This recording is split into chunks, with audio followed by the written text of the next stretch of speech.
கிறிஸ்துவுக்குள் எனக்கு அன்பான நேயர்களே, இந்த தொலைக்காட்சி வாயிலாக தேவனுடைய செய்தியையும் இந்திய சுவிசேஷ திருச்சபையினுடைய மிஷனரி பணிகளை குறித்த காரியங்களையும் அறிந்து கொள்வதற்கு, அதற்காக பிரார்த்தனை செய்வதற்கு எப்பொழுதும் நீங்கள் ஆயத்தமாக இருக்கிறது எண்ணி நான் ஆண்டவரை ஸ்தோத்திரிக்கிறேன். அடிக்கடி நான் உங்களுக்கு சொல்வது போல, இந்திய சுவிசேஷ திருச்சபை ஒரு மிஷனரி தரிசனமுள்ள திருச்சபை. இந்த மாபெரும் ஊழியத்தை தேவன் கடந்த 70 ஆண்டுகளுக்கு மேலாக அற்புதமாய் நடத்தி வந்திருக்கிறார்.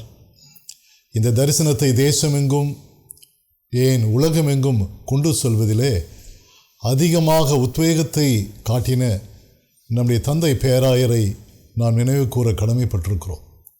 அவர்கள் ஒரு மிஷனரி பேராயராக அவருடைய தரிசனத்தை விதைத்து கொடுத்து சென்றிருக்கிறார்கள்.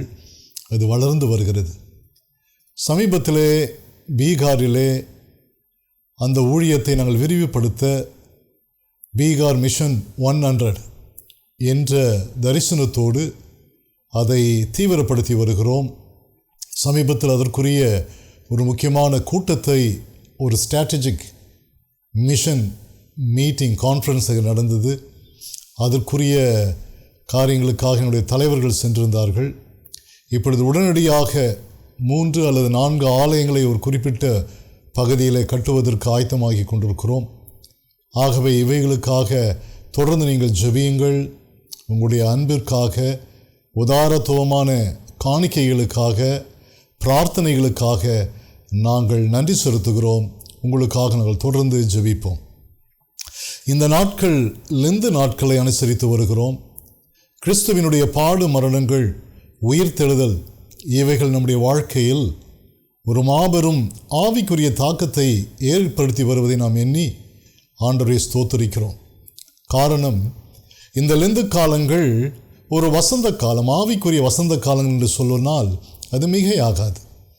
நம்முடைய திருச்சபை பிதாக்கள் இதை திருச்சபைக்கென்று ஏற்படுத்தி கொடுத்து நாம் நம்மை அறிந்து கொள்ளவும், கிறிஸ்துவினிடத்தில் இன்னும் கிட்டி சேரவும், ஒரு ஆவிக்குரிய மறுமலர்ச்சி, ஒரு மனம் திரும்புதலின் ஆழமான அனுபவம், மன்றாட்டின் அனுபவம், பரிசுத்த வாழ்க்கையின் அனுபவத்தை திருச்சபை பெற்றிருக்க வேண்டும், நாம் பெற்றிருக்க வேண்டும் என்ற ஒரு நல்ல நோக்கத்தோடு அதை ஏற்படுத்தி கொடுத்திருக்கிறார்கள். வேதத்தின் அடிப்படையிலே நாம் அதை ஆராய்ந்து அறிந்து செய்து வருகிறோம். ஆகவே லெண்ட் என்று சொல்லப்படுகிற வார்த்தை வசந்தம் என்ற பொருளுக்கு அது ஏதுவாகும். ஆகவே இந்த வசந்த காலத்திலே நம்முடைய ஆன்மாவிலும், ஆவியிலும், சரீரத்திலும், உள்ளான மனுஷனிலும் ஒரு மாபெரும் ஆவிக்குரிய மாற்றத்தை நாம் உணர்கிறோம், அறிந்திருக்கிறோம். அதற்காக திருச்சபை ஆயத்தமாக இருக்கிறது. என் அன்புக்குரியவர்களே, இந்த சிலுவை பாடு மரணங்களை நாம் நினைவு கூறும்போது சிலுவை என்ற அந்த சின்னத்தை நாம் அதிகமாக மனதில் கொள்ளுகிறோம். நானும் கூட பேராயராக இருப்பதனாலே அந்த அடையாளத்தை அணிந்து கொள்வது ஒரு ஒழுங்காகவும், அது நம்முடைய பாரம்பரியமான கிறிஸ்தவ முறையாகவும் நமக்கு கொடுக்கப்பட்டிருக்கிறது. ஆனால் அந்த சின்னத்தை விட அந்த சிலுவையிலே நமக்காக மரித்த இயேசு கிறிஸ்து அவரே பிரதானமானவர் என்பதை நாம் மறந்திடல் ஆகாது. கான்ஸ்டன்டைன் என்ற பேரரசன் தன்னுடைய வாழ்க்கையிலே சோர்ந்து தோற்று அவன் வெளியே வர முடியாத ஒரு நிலைமையிலே தளர்ந்து போயிருந்த நேரத்தில் அவன் வானத்தில் ஒரு காட்சியை கண்டாராம். அதிலே ஒரு சிலுவையை அவர் கண்டாராம். அந்த சிலுவை தான் அவருடைய வாழ்க்கையிலே ஒரு மாபெரும் மறுமலர்ச்சியும் மாற்றத்தையும் கொண்டு வந்தது. அந்த சிலுவையின் அடையாளத்தை தன்னுடைய தேசத்தின் கொடிகளிலும், தன்னுடைய தேசத்தின் சகல இடங்களிலும் ஒரு அடையாளமாய் பொருத்தினாராம். ஆகவே அவருடைய ஆட்சி, அவருடைய காலங்கள் வெற்றியாக இருந்ததாக சரித்திரம் குறிப்பிடுகிறது. என் அன்புக்குரியவர்களே, சிலுவை ஒரு புனித சின்னம் என்று ஒரு பாடலை கூட நம்முடைய பிதாக்கள் பாடியிருக்கிறார்கள். இந்த அடையாளத்தோடு நாம் நின்று விடுவதில்லை. அந்த சிலுவை நாயகராக இயேசு கிறிஸ்து அவர் நமக்காக என்ன செய்து கொண்டிருக்கிறார்? அவருடைய பாடு மரணங்கள் மெய்யாகவே அவர் நம்முடைய பாடுகளை ஏற்றுக்கொண்டு நம்முடைய துக்கங்களை அவர் சுமந்திருக்கிறார். அவர் நமக்காக பிதாவின் இடத்தில் வேண்டுதல் செய்கிறவராக அவர் இருக்கிறார். ரோமர் 8:34 சொல்கிறது, அவர் நமக்காக வேண்டுதல் செய்கிறவர். அவர் மரித்தவர், அவர் அடக்கம் பண்ணப்பட்டவர், அவர் உயிர்த்தெழுந்தவர். இந்த கிறிஸ்து ஏன் இந்த உலகத்திற்கு வர வேண்டும், சிலுவையில் மரிக்க வேண்டும்? என் அன்புக்குரியவர்களே, இவருடைய பாடு மரணங்களை நாம் உற்று நோக்கும்போது அது என் ஆன்மாவிலும் என் சரீரத்திலும் என் ஆவியிலும் கொடுக்கின்ற ஒரு புத்தெழுச்சி, புத்துணர்வு, ஒரு விடுதலை, ஒரு வெளிச்சம், மாபெரும் மாற்றத்தை எண்ணி பார்ப்பேன் என்று சொன்னால் அது எனக்கும் உங்களுக்கும் பேராசீர்வாதமாக இருக்கும். உலகம் தரக்கூடாத சந்தோஷத்தை, சமாதானத்தை அது நமக்கு பெற்றுக் கொடுத்திருக்கிறது. அந்த சின்னம் என்பதை விட அதிலே நமக்காக தம்மை அர்ப்பணித்த, ஒப்பு கொடுத்த இயேசு கிறிஸ்து பிரதானமானவர். அவர் வேண்டுதல் செய்கிறவராக இருக்கிறார். பிதாவின் இடத்தில் நமக்காக பரிந்து பேசுகிறவராக இருக்கிறார். 1 யோவான் 2:1 அவர் பிதாவினிடத்திலே பரிந்து பேசுகிறவர் என்று நாம் அறிந்திருக்கிறோம். இயேசு கிறிஸ்துனுடைய இரத்தம் சகல பாவங்களை நீக்கி நம்மை சுத்திகரிக்கிறது. கிறிஸ்துவினுடைய சிலுவையினுடைய மரணம், அவர் சிந்தின இரத்தம் என் பாவங்களை மன்னித்து எனக்கு புது வாழ்வை அது கொடுக்கிறது. உங்களுடைய பாவங்கள் சிவரென்றிருந்தாலும் அது உறைந்த மழையைப் போல அது வெண்மையாக மாறும் என்று நாம் ஏசாயா 1ஆம் அதிகாரத்தில் நாம் வாசிக்கிறோம் இல்லையா? அதை அவர் நமக்கு மாற்றி நமக்கு ஒரு வெண்மையான, ஒரு பரிசுத்தமான, தூய்மையான பஞ்சை போல நம்முடைய இருதயத்தை, நம்முடைய வாழ்க்கையை அவர் மாற்றி நமக்கு ஒரு புத்துணர்வை அவர் கொடுக்கிறார். புதிய வாழ்க்கையை தருகிறார். பழையவைகளை அவர் மாற்றுகிறார். எனக்கு அன்பானவர்களே, நாம் அநேக விஷயங்களில் தவறுகிறோம். அதுவே பாவமாக மாறிவிடுகிறது. அநேக விஷயங்களில் நாம் தவறுகிறோம். நம்முடைய குறைவுகள், நம்முடைய குற்றங்கள், இவைகள் பாவமாக மாறிவிடுகிறது. நீங்கள் ஆதியாகமம் 4:7 வாசித்தால், நன்மை செய்வதை செய்யாமல் போனால் அதுவே பாவமாகும். ஆகவே இந்த பாவத்தை தீர்க்கிற தேவாட்டுக்குட்டியாக, இந்த பாவத்தை கழுவி சுத்திகரிக்கிற இரத்தமாக இயேசு கிறிஸ்து கல்வாரி சிலுவையில் நமக்காக மரித்து அந்த இரத்தத்தை சிந்தினார். ஆகவே இந்த கிறிஸ்துவின் சிலுவையினால் உண்டான ஆசீர்வாதங்களை நாம் இந்த லெந்து காலங்களிலே அதிகமாக நினைவு கூறுகிறோம். இது ஏதோ ஒரு காலத்திற்கு மாத்திரமல்ல, இது நம்முடைய வாழ்க்கையின் சகல நாட்களிலும். நாம் இந்த உலகத்திலே பிறந்து, இந்த உலகத்திலே நாம் வாழ்ந்து, சகல நாட்களிலும் அவருடைய இரத்தம் நம்மை கழுவி சுத்திகரித்து நமக்கு ஒரு புது வாழ்வை தருகிறது என்பதை நாம் மறந்துவிடக்கூடாது. ஆகவே கிறிஸ்து மரித்தது, அடக்கம் செய்யப்பட்டது, உயிர்த்தது. இன்று அவர் பிதாவினிடத்திலே அவர் சென்று அவருடைய வலது பாரிசத்தில் அமர்ந்து நமக்காக வேண்டுதல் செய்கிறவராக, பரிந்து பேசுகிறவராக, மன்றாடுகிறவராக இருக்கிறார். ஆகவே இந்த கிறிஸ்துவினுடைய சிலுவை மரணம் எனக்கு எதையெல்லாம் பெற்றுக் கொடுத்தது என்று பார்த்தால், ஒன்று, என் பாவங்களை அது மன்னித்திருக்கிறது. 1 யோவான் 1:7 நீங்கள் பார்த்தால், நம்முடைய பாவங்கள் மன்னிக்கப்பட அவர் சிலுவையிலே மரித்தார். ஆக்கினையிலிருந்து தப்புவிக்கப்பட கிறிஸ்து சிலுவையிலே மரித்தார். 8ஆம் அதிகாரம் நீங்கள் ரோமரிலே வாசிப்பீர்கள் என்று சொன்னால், 2ஆம் திருவாக்கியத்திலே நம்மை ஆக்கினையிலிருந்து தப்புவிக்க கிறிஸ்து சிலுவையிலே மரித்தார். என் மேலே வந்த தண்டனை, என் மேலே வந்த பாவ ஆக்கினை, சாப ஆக்கினை, கோப ஆக்கினை, இந்த 3 விதமான ஆக்கினையில் இருந்து என்னை தப்புவிக்க கிறிஸ்து சிலுவையிலே மரித்தார். அது மாத்திரமல்ல, அதே 8ஆம் அதிகாரம் ரோமர் 16ஆம் திருவாக்கியத்திலே என்னையும் உங்களையும் நம்மையும் தேவனுடைய பிள்ளைகளாக மாற்ற, யோவான் 1:12 சொல்கிறது, அவருடைய நாமத்தின் மேல் விசுவாசம் உள்ளவர்களாய் அவரை ஏற்றுக்கொண்டவர்கள் எத்தனை பேரோ அத்தனை பேரும் தேவனுடைய பிள்ளைகளாகும்படி அவர்களுக்கு அதிகாரம் கொடுத்தார். என் அன்புக்குரியவர்களே, நானும் நீங்களும் தேவனுடைய பிள்ளைகளாக மாற்றப்பட கிறிஸ்து சிலுவையிலே அவர் தம்மை ஒப்பு கொடுத்தார், மரித்தார். இன்னும் சொல்லப்போனால், நம்முடைய சரீரங்களை உயிர்ப்பிக்க வியாதி, வறுமை, வேதனை, சோர்வு, பலவிதமான நெருக்கம், கவலைகள், ஒரு மனிதனுடைய வாழ்க்கை இவ்விதமாக அது ஒடுக்கப்பட்டு போகிறது. இந்த அரசியல் சூழ்நிலை, சமூக சூழ்நிலை, இந்த உலக வாழ்க்கையிலே நம்முடைய அனுதினமும் நாம் சந்திக்கிற கடந்து போகிற வாழ்க்கை ஏதோ ஒரு விதத்தில் மரணத்தை போல மாறிவிடுகிறது. சிலர் சொல்கிறார்கள், நான் நடைப்பணமாக இருக்கிறேன், சாவதுதான் கடைசி ஒரே ஒரு முடிவு. என்னெல்லாம் இந்த உலகத்தில் காணப்படுது இல்லையா? சமீபத்தில் ஒரு வாலிபன் 16 ஆண்டுகளாக அவர் படுத்த படுக்கையாக இருந்தார், கோமாவிலே இருந்தார். ஆகவே உச்ச நீதிமன்றம் மெர்சி கில்லிங், கருணை கொலை செய்வதற்கு உத்தரவிட்டு இந்திய தேசத்தில் இதுதான் முதலாக ஒரு கருணை கொலை செய்யப்பட்டது. அந்த வாலிபன் ஒரு இன்ஜினியரிங் படித்த ஒரு மகன்.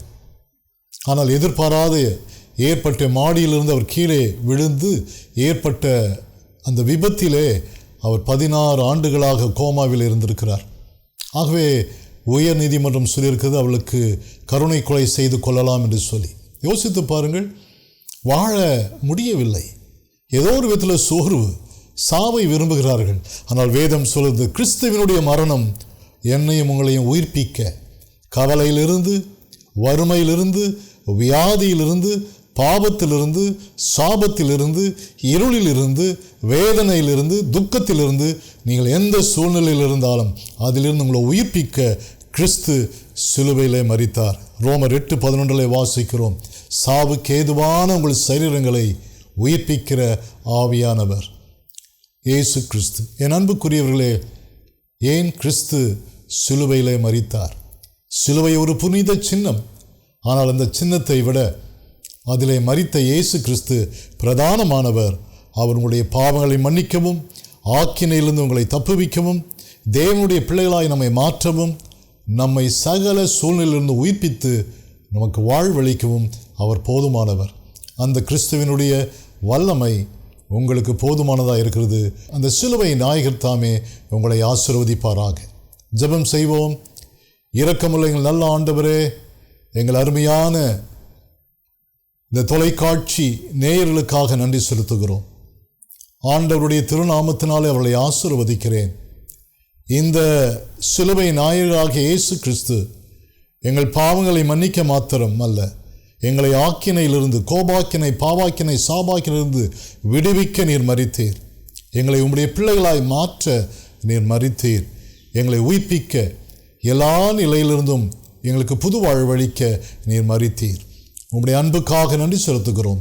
அந்த கிறிஸ்துவினுடைய அன்பினாலே நீர் எங்களை மூடிக்கொள்வீராக. உம்முடைய பிள்ளைகளை ஆசீர்வதிப்பீராக. நன்மையினால் அவளை முடிசூட்டி வழிநடத்துவீராக.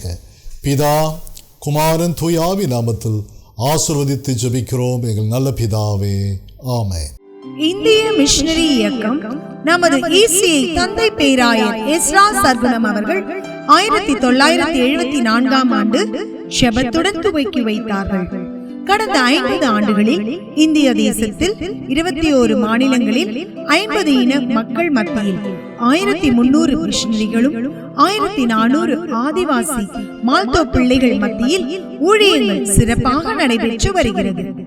நமது இந்திய சுவிசேஷ திருச்சபையின் அனைத்து பேராயங்களில் உள்ள விசுவாசிகளை கொண்டு மிஷனரி மற்றும் மால்தோ பிள்ளைகளை தாங்கவும் IMM பணித்தலங்களில் ஆலயங்கள் கட்டி கொடுக்க வேண்டும் என்ற தரிசனத்தோடு ஊழியங்கள் நடைபெற்று வருகிறது.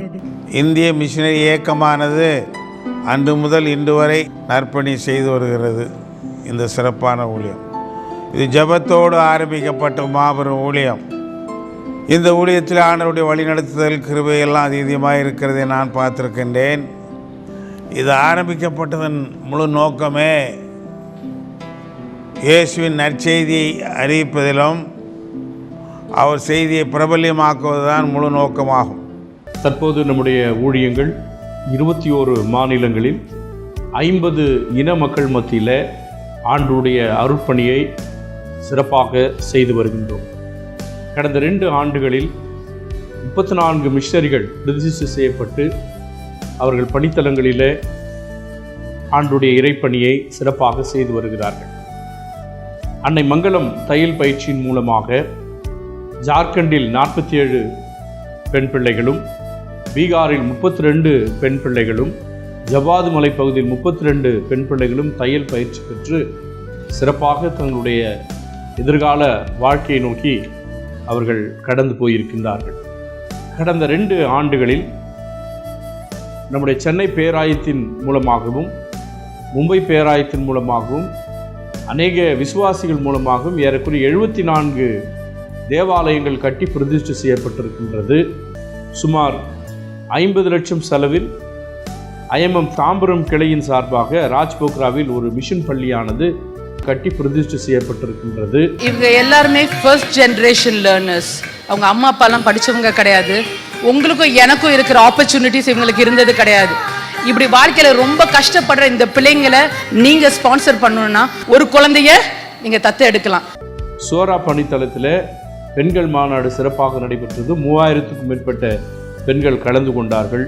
போதகர் உரிமம் குரு அபிஷேகமும் கொடுக்கப்பட்டு சிறப்பிக்கப்பட்டது. படித்தளங்களில் இருக்கிறதான மால்தோ, சந்தாலி, சோரா, தெலுங்கு மொழியில் சுமார் 15,000 வேதாகமமானது வழங்கப்பட்டிருக்கிறது. இன்னும் அநேக தேவைகள் இருக்கிறது. ஒரு வேதாகமம் பிரிண்ட் பண்ணி தருவதற்கு 300 ரூபாய் தேவைப்படுகிறது. மிஷனரி பிள்ளைகள் டோனாவூர் சந்தோஷ் வித்யாவில் படித்து வருகிறார்கள். ஆகவே தொடர்ந்து நம்முடைய ஊழியங்களுக்காக செபித்துக் கொள்ளுங்கள். கர்த்தர் பெரியவர், பெரிய காரியங்களை ஆண்டவர் செய்து வருகிறார். பிரியமான தெய்வ பிள்ளைகளே, இந்த மிஷனரி இயக்கம் இந்த சுவிசேஷ திருச்சபையின் மூலமாக இந்த நிகழ்ச்சிகள் மூலமாக உங்களை சந்திப்பதில் மிகவும் மிகவும் பேரானந்தம் கொள்கிறோம். உங்கள் அனைவருக்கும் எங்கள் அன்பின் வாழ்த்துதலை தெரிவித்துக் கொள்கிறோம். பிரியமான தெய்வ பிள்ளைகளே, இந்திய மிஷனரி இயக்கமும் இந்திய சுவிசேஷ திருச்சபையும் இன்றைக்கு இணைந்து இந்தியா முழுவதும் மாபெரும் நல்லதொரு மிஷனரி பணியை செய்து கொண்டிருக்கிறது. இந்த மிஷனரி பணி என்றால் என்ன? ஏதோ மதமாற்றம் அப்படியெல்லாம் சில பேர் சொல்லுவாங்க. இல்லை, இந்த சுவிசேஷ வசனங்களை மக்களுக்கு எடுத்து போதிக்கும் பொழுது மக்கள் வாழ்க்கையில் நிறைய மாற்றங்கள் வருகிறது. பிள்ளைகளே, நாங்கள் யாரையும் மதம் மாற்ற முடியாது. என்னுடைய லைஃப்பிலே வாழ்க்கையிலே நாங்கள் எங்கள் ஊழிய பாதையில் பார்த்ததே அதுதான். யாரையும் யாரும் மாற்ற முடியாது. மக்கள் மிகவும் விவரமானவங்க. ரொம்ப ஒன்றுலாம் ஏமாற்ற முடியாது. ஏமாற்றுறவர்கள் நிறையா இருக்காங்க. ஏமாற்றங்கள். ஆமாம், சமீபத்திலே ஒரு பிரிண்டிங் ப்ரெஸ் வச்சுருக்கிற ஒரு தம்பி என்னையை பார்க்க வந்தார். அவர் சொன்னார், 1.5 லட்ச ரூபா லோன் வாங்கி வச்சுருந்தேயா. கூப்பிட்டு பார்த்தேன், எனக்கு கொஞ்சம் பிரிண்டிங் ஒர்க்குக்காக வரலை.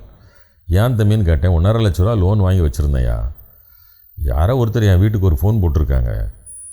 எங்கள் பிள்ளைகள் எடுத்திருக்காங்க, ஒரு ஓடிபி வரும்னு சொல்லுங்கன்னு இருக்காங்க. பிள்ளைகள் சொல்லிவிட்டாங்க. பேங்கில் இருந்த பணம் முழுசே எடுத்துகிட்டு போயிட்டாங்க. கண்ணீரோடு கூட சொல்லுகிறார்.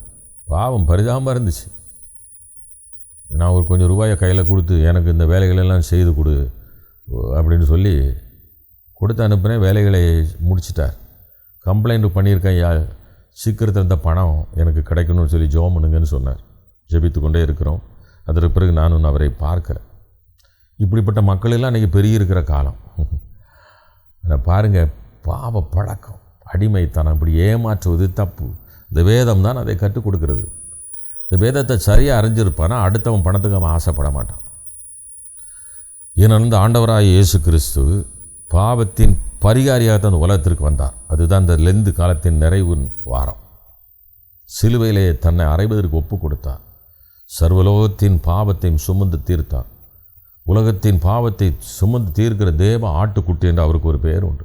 தேவன் தம்முடைய ஒரே பெயரான குமாரன் உலகத்திற்கு அனுப்பி நம்ம மேலே அன்பு பாராட்டி பாவத்திலிருந்து விடுவித்து பரிசுத்தப்படுத்தி பாதுகாத்து நடத்துகிறார். இதைத்தான் சுவிசேஷமாக அறிவிக்கிறோம். குடித்து வெறித்து கிடந்த மக்கள் இன்றைக்கு விடுதலையாக்கப்பட்டிருக்காங்க. குடிச்சிட்டு பொறுப்பில்லாமல் வீட்டுக்குள்ளே முடங்கி கிடந்த மக்கள் இன்றைக்கு சுறுசுறுப்பாக வெளி மாநிலங்களில் வேலை செய்கிறாங்க, விவசாயம் பண்ணுகிறாங்க, உழைக்கிறாங்க, பிழைக்கிறாங்க, சுறுசுறுப்பாக இருக்கிறாங்க.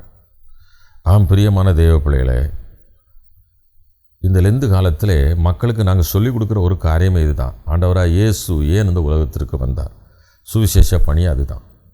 ஒரு வசனத்தை ஞாபகப்படுத்துகிறேன், நல்லா பாருங்கள். இதைத்தான் இந்திய சுவிசேஷ திருச்சபை, இந்த மிஷனரி இயக்கம் இணைந்து இந்தியா முழுவதும் செய்து கொண்டிருக்கிறது. இந்த ஊழியத்திற்கு அச்சோம் பண்ணுங்க. தாங்குவதற்கு முன் வாருங்கள், கொடுப்பதற்கு முன் வாருங்கள். நான் ஒரு வியாபாரி, நான் முழு நேர ஊழியன் அல்ல. இந்த சம்பாத்தியத்தில் பெரும்பகுதியை அந்த ஊழியத்திற்கு செலவு பண்ணுகிற அப்படின்னா கடவுள் என்னை நல்லா வச்சுருக்காருங்க. எனக்கு சுகத்தை தந்திருக்கிறார், பலத்தை தந்திருக்கிறார், விடுதலை தந்திருக்கிறார், ஆசீர்வாதத்தை தந்திருக்கிறார். பிரச்சனை போராட்டம் இல்லாத நாட்கள் அல்ல. அவரே பலவீனத்தில் பலத்தை தந்து அழகாக நடத்துகிறார். ஒரு வசனத்தை நான் உங்களுக்கு ஞாபகப்படுத்துகிறேன் பாருங்கள்.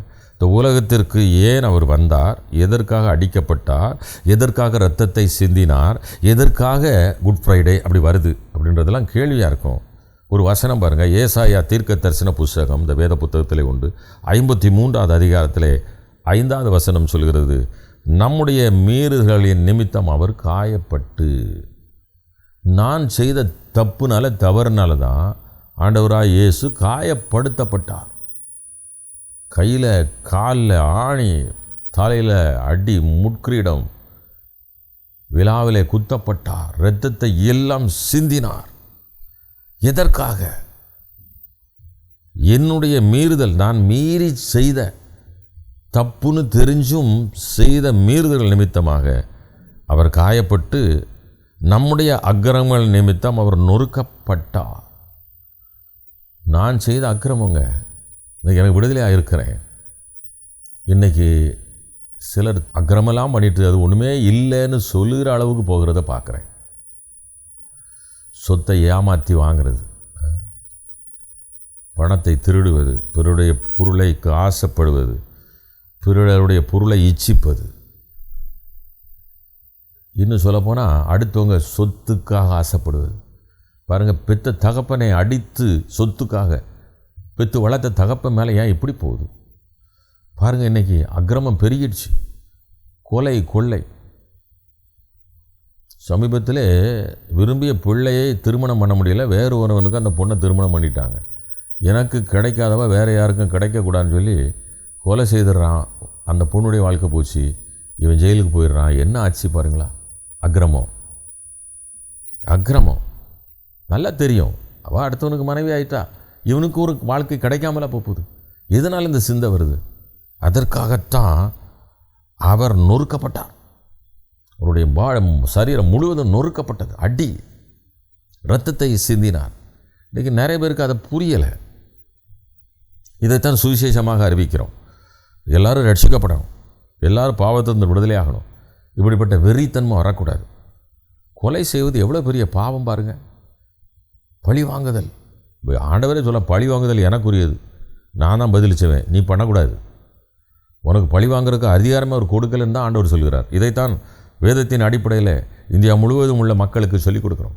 காடுகளில் மலைகளில் வாழ்கிற மக்களுக்கு சொல்லிக் கொடுக்குறோம். அவங்களாக அந்த வசனத்துக்கு செவி சாய்க்கிறாங்க. இந்திய தேசம் ஆசீர்வதிக்கப்பட ஜெபிக்க சொல்கிறோம். இந்த தேசத்தின் நன்மைக்காக உழைக்க சொல்கிறோம். இந்த தேசத்திற்கு தேவையான வரிகளை செலுத்த சொல்கிறோம். ஒழுக்கத்தை கற்றுக் கொடுக்குறோம். இது வந்து மதமாற்றம் அல்ல பிள்ளைகளே. மக்கள் நல்லா வாழ்கிறாங்க, வந்து பார்க்க வந்தால் தெரியும் சமுதாயம் எப்படி மாறுகிறது என்பதை. இந்தியாவின் பல பகுதிகளுக்கு, மாநிலங்களுக்கு ஒரு வியாபாரியாக நான் கடந்து செல்கிறேன், வியாபாரத்திற்காக அல்ல. நான் செய்கிற வியாபாரம் செங்கல் தொழில். அது சென்னைக்கு பக்கத்தில் உள்ள கிராமத்தில் மட்டும்தான். இந்தியா முழுவதும் போய் என் தேச மக்கள் ஆசீர்வதிக்கப்படணும், என் தேச மக்கள் சமாதானமாக இருக்கணும், சந்தோஷமாக இருக்கணும், அக்கிரமம் செய்யக்குள்ளே போயிடக்கூடாது. அடுத்த காரியம் பாருங்கள், நமக்கு சமாதானத்தை உண்டு பண்ணும் ஆக்கனை அவர் மேல் வந்தது. இன்றைக்கி சமாதானம் இல்லாதனால தான் குடிக்கிறேங்கிறாங்க. நிம்மதி இல்லை, வீட்டில் போனால் பிரச்சனை, வீட்டுக்குள்ளே போனால் நிம்மதி இல்லை. குடிச்சிட்டா அதிகமாக குடிக்கிற ஒரு சகோதரனை பார்த்து சொன்னேன், ஏன்பா இப்படி குடிக்கிறா? நாங்கள் வியாபாரம் பண்ணுகிற ஒரு கிராமத்தில் வாழுகிற பல மக்களுங்க 50 வயசில் குடிச்சிட்டு இன்றைக்கி வேலை செய்ய முடியாமல் அழுகிறாங்க, ஓடுறாங்க. மனைவி என்கிட்ட வந்து அழுகிறா, ஐயோ அப்படி இருக்கார் ஐயா. என்கிட்ட அவங்களே வந்து சொல்கிறாங்க, ஒரு சர்ச்சு கட்டி விடுங்க, நாங்கள்லாம் மாறிடுவோங்கிறாங்க. நான் கேட்கல, நான் சொல்லலை. ஒருத்தர் சர்ச்சு கட்டி கொடுத்து எங்களுக்கு போதகம் பண்ணுங்க. பக்கத்தில் இருக்கிற கிராமத்தில் நிறைய பேர் கஞ்சாவுக்கு அடிமையாக இருக்காங்க. ஒரு தலைவர் என்கிட்ட வந்து சொல்கிறார், நான் சொன்னால் ஓட்டு விடாது, நான் சொன்னால் கெண்டில் கேலி பரிகாசம் பண்ணுவான். நீங்கள் இந்த வேத புத்தகத்தை கற்றுக் கொடுங்கய்யா, விடுதலை ஆயிடுவான்யா. நான் ஒன்றும் கேட்கல, நான் சொல்லலை. அவர் வந்து சொல்கிறார் என்கிட்ட, எங்கள் ஊரில் ஒரு சர்ச்சு கட்டுங்க, வசனத்தை சொல்லிக் கொடுங்க. பிரியமான தேவ பிள்ளைகளே, வசனம் உயிர் உள்ளது, இது விடுதலை ஆக்கும். இந்த நற்செய்தி இதைத்தான் இந்தியா முழுவதும் கற்றுக் கொடுத்துருக்கோம், கற்றுக் கொடுத்து கொண்டே இருக்கணும். சமாதானமற்ற மக்களுக்கு நமக்கு சமாதானத்தை உண்டு ஆக்கனே அவர் மேல் வந்தது. அவர் இந்த உலகத்தில் வாழும் பொழுது யோவான் 14:27 ஒரு காரியத்தை சொன்னார். சமாதானத்தை உங்களுக்கு வைத்து போகிறேன், என்னுடைய சமாதானத்தை உங்களுக்கு கொடுக்கிறேன். உலகம் கொடுக்கிற பிறகு நான் கொடுக்கிறதில்லை. அதை உங்கள் இருதயம் கலங்காமலும் பயப்படாமலும் இருப்பதாக. என் சமாதானத்தை என் மனைவிக்கு கொடுக்க முடியாது. என் சமாதானத்தை வேறு யார் கூட நான் ஷேர் பண்ண முடியாது. ஊழியத்தில் போனால் சமாதானத்தை சொல்லிக் கொடுக்கலாமே தவிர, பட் ஆண்டவர் ஒருத்தர் தான் சமாதான பிரபு. அவர் தான் சமாதானத்தை தர முடியும். அதற்காக தான் இந்த உலகத்திலே வந்து மனிதனாக வாழ்ந்து தன்னுடைய இரத்தத்தை சிந்து நம்மை மீட்டெடுத்தார். பிள்ளைகளே, இதுதான் இந்த லெந்து காலங்கள். அதற்காக தான் அவர் சிலுவையிலே தன்னுடைய இரத்தத்தை சிந்தி உங்களையும் என்னை மீட்டெடுத்திருக்கிறார். அவருடைய பரிசுத்த இரத்தம் பாவியாக எனக்காக சிந்தப்பட்டது. எனக்கு சமாதானத்தை கொடுக்க, என் அக்கிரமத்தை மன்னித்து நோய் நொடியிலிருந்து விடுதலையாக்க. அடுத்த காரியம் பாருங்கள், அவருடைய தழும்புகளால் குணமாகிறோம். அவர் அடிக்கப்பட்டு அவர் சரீரத்தில் உள்ள தழும்பு தான் என்னை இன்னைக்கு குணமாக்கியிருக்கிறது, என்னை இது விடுவித்திருக்கிறது, என்னை நடத்தி இருக்கிறது. அம்பரியமான தேவன், இந்த நிகழ்ச்சிகளை எடுப்பதற்கு முன்பதாக என் சரீரத்தில் ஒரு பெரிய பலவீனம், என்னால் நிற்க முடியாது என்கிற ஒரு சூழ்நிலை. ஆனால் பாருங்கள், அவரை கூப்பிட்டேன் நோக்கி, எனக்கு பலத்தை தந்துட்டார். அப்படி தழும்புகள் என்னை சுகப்படுத்தி இருக்கிறது. நான் பெற்ற சுகத்தை என் மக்கள் பெற்றுக்கொள்ளணும். ஆண்டவரே, எனக்கு ஒரு சுகம் வேணும். உடைய தழும்புகளால் என்னை தொடுங்க. அவருடைய தழும்புகளால் நாம் என்ன செய்கிறோம்மா? குணமாகிறோம், விடுதலையாக்கப்படுகிறோம். அவர் சரீரத்தில் பட்ட காயங்கள் உங்களை என்னை குணமாக்குறது. பிள்ளைகளே, வைத்தியத்தினால் அல்ல, மருந்து மாத்திரையினால் அல்ல, அவருடைய தழும்புகள் சுகப்படுத்துகிறது. இதைத்தான் சுவிசேஷமாக அறிவிக்கிறோம். வியாதியஸ்தர்களை கண்டபொழுது மனதுரிய கடவுளை பற்றி சொல்லிக் கொடுக்குறோம். கூப்பிடுறாங்க, விடுதலையாக்கப்படுறாங்க. குஷ்டரோகத்திலிருந்து விடுதலை, தீராத வியாதியிலிருந்து விடுதலை, இவைகளெல்லாம் கொடுப்பதற்குத்தான் சிலுவையில் அவர் தன்னை அடிப்பதற்கு, இரத்தத்தை சிந்துவதற்கு ஒப்பு கொடுத்தார். அவருடைய அழியாத தழும்புகள், காயங்கள் கையில் இருக்கிற அப்படின்னால்தான் நான் இன்றைக்கு குணப்படுத்தப்பட்டிருக்கிறேன், சுகம் பெற்று இருக்கிறேன், பலத்தை பெற்று இருக்கிறேன். சரீரத்தில் கர்த்தர் கொடுக்குற பலன் உண்டாயிருக்கிறது. உயிருள்ள சாட்சியாய் கர்த்தர் இன்னும் 10 ஆண்டுகள் என்னை நிலைநிறுத்துவார். 12 ஆண்டுகள் கர்த்தர் இந்த பூமியில் என்னை உயிரோடு வைப்பார். நம்பிக்கையோடு கூட சொல்கிறேன். கர்த்தர் சொன்ன காரியத்தை தான் சொல்கிறேன். அவர் எனக்கு கற்றுக் கொடுத்த காரியத்தை தான் பிள்ளைகளை உங்களுக்கு சொல்லுகிறேன். எனக்கு 85 வயதை கடந்துலாம் நான் போயிடுவேன். ஜோமனுங்க, கடவுளத்தில் கேளுங்க. இதுதான் இந்த லெந்து காலத்தின் சிந்தனைகள். அவர் அடிக்கப்பட்டது அதற்காகத்தான், இரத்தத்தை சிந்தியது அதற்காகத்தான். இதைத்தான் இந்தியா முழுவதும் அறிவிக்கிறோம். மக்களாக மாறுகிறாங்க, மக்கள் நல்வழிப்படுத்தப்படுகிறாங்க. இப்படியில் ஒருவேளை சமாதானம் இல்லையா, வியாதியிலிருந்து சுகம் இல்லையா, பாவம் பெருகிட்டு நிம்மதி இல்லைன்னு சூழ்நிலை இருந்தால் இப்பொழுது நாம் செபிக்க போகிறோம். சமாதானத்தை தாரும், சுகத்தை தாரும், பலத்தை தாரும். கேட்குறீங்களா? இந்த சுவிசேஷ திருச்சபை, இந்த மிஷினரி ஊழியங்களுக்கான செபியுங்கள். அநேக மிஷினரிகளை அனுப்புவதற்கு, பிள்ளைகளை படிக்க வைப்பதற்கு முன்வாருங்கள். அநேக இடங்களில் ஆலயத்தை கட்டணும், முடிந்தால் ஆலயத்தை கட்ட முன்வாருங்கள். இந்தியா முழுவதும் இந்த சுவிசேஷம் பரவும் பொழுது மக்கள் ஆசீர்வதிக்கப்படுவாங்க. மதமாற்றம் அல்ல, மக்கள் வாழ்க்கையில் சமாதானத்தை பெற்றுக்கொள்ளும் பொழுது நிம்மதியாக இருப்பாங்க, தொழில் செய்வாங்க, நம்முடைய தேசம் ஆசீர்வதிக்கப்படும். கண்களை மூடி ஜெபிப்போமா? தகப்பனே, ஒரு இந்த நிகழ்ச்சிகளை கண்ணீரோடு பார்த்து கொண்டிருக்கலாம், சமாதானம் இல்லாமல் பார்த்து கொண்டிருக்கலாம், விடுதலை இல்லாமல் பார்த்து கொண்டிருக்கலாம். விடுதலையை தாரும், சமாதானத்தை தாரும், நிம்மதியை தாரும், சந்தோஷத்தை தாரும், விடுதலையை தாரும். உடைய கரம் கூடவே இருக்கட்டும். இந்த சுவிசேஷ திருச்சபை, இந்த மிஷனரி ஊழியங்களை ஆசீர்வதிங்க. நீங்கள் நடத்துங்க, பொறுப்படுங்க, ஒவ்வொருவரையும் ஆசீர்வதி. உம்முடைய கிருபை கூடவே இருக்கட்டும். உம்முடைய கிருபையினால் பலத்தை தாரும், தழும்புகளால் குணமாக்கும், ஆசீர்வதி, நடத்தும், நன்மைகளை தாரும். இரட்சகர் மூலம் ஜெபம் கேளும் அன்பின் பரலோக தகப்பனே, ஆமென்.